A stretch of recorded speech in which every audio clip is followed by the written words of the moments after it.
திருமங்கை ஆழ்வார், திருமழிசை பிரான், ஸ்ரீ வேதாந்த தேசிகன் மங்களாசாசனம் பாடிய திருவள்ளூர் வீரராகவ பெருமாள் ஆலயம் ஆனது 108 திவ்ய தேசங்களில் 60வது திவ்ய தேசம் ஆகும். பிணி தீர்க்கும் வீரராகவராக மூலவர் விளங்குவதால் இவருக்கு வைத்திய வீரராகவர் என்ற பெயரும் உண்டு.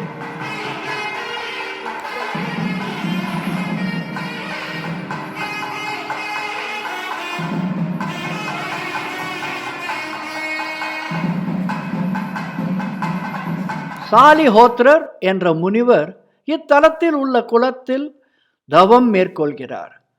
வருடம் முழுவதும் உபவாசம் இருந்து சுவாமிக்கு நிவேதனம் செய்த அரிசியை மாவு ஆக்கி ஒரு பாதியை பிறருக்கு தந்து மறுபாதியை இவர் உட்கொண்டு மறுபடியும் ஒரு வருட தவத்தை உபவாசத்துடன் துவக்குகிறார் சாலிஹோத்திரர் என்ற முனிவர். இப்படி ஆண்டுகள் ஓடோடுகின்றன. ஒரு ஆண்டு சாலிஹோத்திரர் இதே போல அரிசியை பெருமாளுக்கு நிவேதனம் செய்த பிறகு மாவின் ஒரு பாதியை ஒரு கிழவருக்கு அளிக்கிறார். கிழவரும் உண்கிறார். போதவில்லை எனக்கு என்று சொல்லவே முனிவரும் தன் பங்கையும் அவருக்கு அளிக்கிறார். அதனையும் உண்ட கிழவர், எனக்கு எங்கே படுக்க வேண்டும், எவ்வுள் நான் உறங்கலாம் என்று வினவ, இவ்விடம் என்று தன் இடத்தை முனிவர் காட்ட சயன கோலத்தில் பெருமாள் சாலிஹோத்திரருக்கு தரிசனம் தருகிறார். இத்திருத்தலத்தில் எவ்வுள் கிடந்தான் என்ற பெயருடன் மூலவர் வீரராகவ பெருமாள் அன்று முதல் விளங்குகிறார்.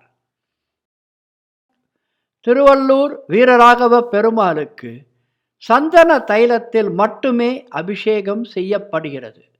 இத்தலத்தில் உள்ள ஹிருதா பதனி தீர்த்தத்தை பற்றி மனதால் நினைத்தாலே போதும், பாவங்கள் விலகும், நோய்கள் தீரும். பப்ளி துப்பட்டி என்ற ஆலயத்தில் மட்டுமே கிடைக்கும் மேல் வஸ்திரத்தை பகவானுக்கு சாற்றுதல், 9 கஜ பட்டு புடவையை லக்ஷ்மிக்கு சாற்றுதல், உருவத்தகடுகள் செலுத்துதல், குளத்தில் பால் வெல்லம் கரைத்தல், கோவில் மண்டபத்தில் உப்பு மிளகு சமர்ப்பித்தல் போன்ற நேர்த்திக் கடன்களை பக்தர்கள் புரிந்து நோய் பிணியை விலக்கிக் கொள்கிறார்கள்.